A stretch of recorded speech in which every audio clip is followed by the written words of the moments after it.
alles wat schoonmaken kost centen. De rekening komt en dan moeten wij tegen. Voor 30 cliënten van de dijbesteging in talentencentrum De Oosterpoort in Dokkum is het onwis of ze daar in Kwatten nog te lanen kunnen. Voor de dijbesteging dreigt het sluiting, omdat 's Heerenlo net meedocht onder de nieuwe onbesteging en er dus te min yield is. Dat wie heel hut. Dan is, ik had al met een lietsleef, een lietse vrouw had. Die wordt dan nog volle lietser. Dat is verschrikkelijk. Je wil je graag blijven, je bent zo'n hechte ploeg.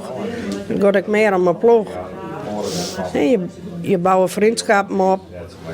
En als je dat al je beeld kan wijhellen en ergens oor zijn, dat zit ik net op. Dat is net leuk.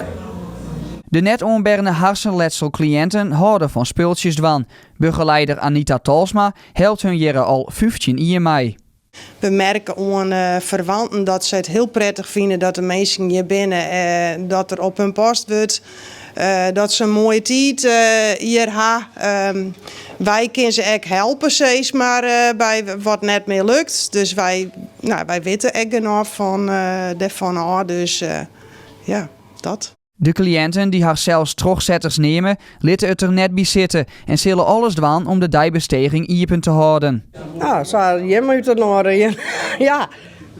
En nou doen we een demonstratie bij het gemeentehuis. Daar ben ik ook nog wel voor in. Daar doe ik ook wel mensen voor op de trommel in. Dat maakt me echt niks uit.